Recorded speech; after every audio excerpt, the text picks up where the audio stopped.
Ho ho ho, it's Hohin, and today's video is just me hating on things that games have which annoy me a lot. You see an upcoming game that looks really good and it's got lots of reviews, ratings, and leaked gameplay footage that looks super amazing. Then they just decide to include things in the game that just pisses you right off. Now, I'm not saying that they make the game bad or the game isn't fun just because of these things, but I'm sure that if these things are tweaked a bit for flexibility, people would love games even more. So without further ado, let's just start listing things. Tutorials. Oh, tutorials. Tutorials were once there to help us learn how to play the game. They were even used to help amateur players learn how to use various controls such as Devil May Cry weapons and tricks to get you progressing through the game. However, you also get games that misuse the tutorial function and make it into a help idiots know that they're using a mouse and keyboard or controller, depending on what you're playing on. There was a game that I played a long time ago when I was still 9 to 10 years old. I would often go to a friend's place. His apartment complex was on a mountain and had various rooms for renting like snooker, basketball and table tennis, etc. There was a room that was full of computers and it's like a mini internet cafe kind of thing, except you can't bring any food in apart from liquids because you might get the place dirty. But anyways, we would always go there to play video games, and we played this game where it's like a rip-off version of Counter-Strike. You could play several modes for it, which included this one mode where you would have 2 mummies hunt down 8 players, and they could also turn into mummies when they died. It's weird, I know, right? Out of all the monsters they could possibly choose, they chose mummies. Okay, so you boot up your computer, you log in as a guest, and then you first start off the game with a small tutorial. Okay, seems fair enough, right? Then you get to see the first tip. Move your mouse left to see the left side, and move your mouse right to see the right side. Legit translated from Chinese to English. Like, really? When I was a kid, I wouldn't really think about it, except I got older, and that was when I thought, what the fuck? Did that game actually make me do that? The thing that pisses me off isn't only because the tutorial is so retardedly set up, with the other tips being once your health bar reaches 0 you die, or move your crosshair onto the target so your bullets hit them, but I also had to do that tutorial every single time I went to his place to play because guest accounts don't get saved and you have to do it all over again, over and over. It's fucking if you ask me.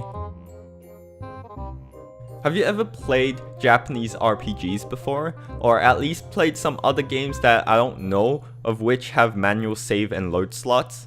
So when you play these kinds of games, you have to choose a save slot to save the DAR in, and then you have to load the same slot to continue where you left off. If you have played these kinds of games, then you should have also felt the pain when you realized you only had a limited number of save slots, meaning that you would have to overwrite your DAR in some point of the game.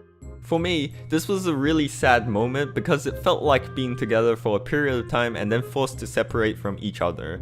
I don't even remember how many tears I shed overwriting my first save data. There's so many things you can do in the game, especially if there's a lot of decisions and open world elements implemented into it. You could also have so many possibilities, so many events, so many ways of doing things, but you only have 10 save slots. Like, I don't get it, I honestly don't. Do the designers of the game intentionally limit the save slots to make you suffer, or do they want you to get done with the game quickly so you can go buy their other games? I don't know, but what I do know is how many times I fucked up because I was trying to conserve my slots for more important events instead of saving at every side quest that I finish. What happens is that I die during a side quest, or I make a decision that I didn't want to. I later find out that I would have to redo all those 999 side quests that I've already completed before, all because the designers were dicks. This next one is a bit more important to your experience in the game. Usually when you're playing a game, mostly in RPGs, will this be super evident in, but the characters will talk to you the same way from when you start as a noob to when you are around like level 92. The greatest example that shows this kind of stupid dialogue interaction, but is a super fun game to play overall, is Skyrim. You know how you escape from prison, yeah? And then you find your way into the village, you get laughed by this kid who mocks you for your shitty clothes and not looking like an adventurer, which is cool and tough.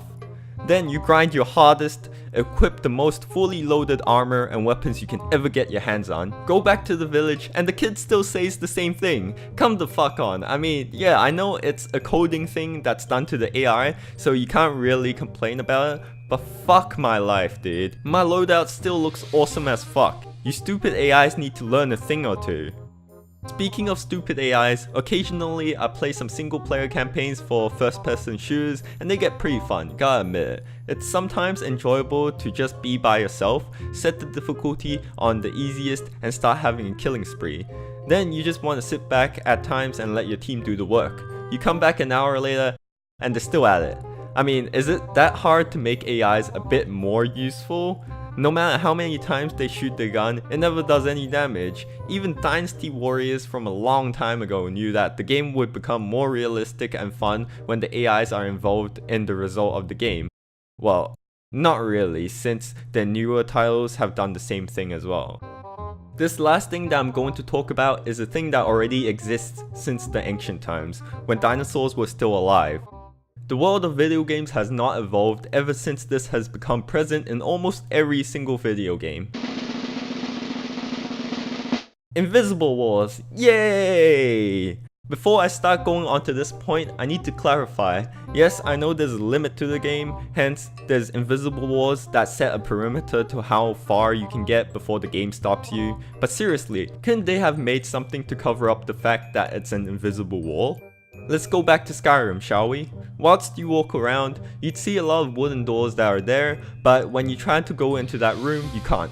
Why? Because it's an invisible wall, used to stop you from proceeding further in.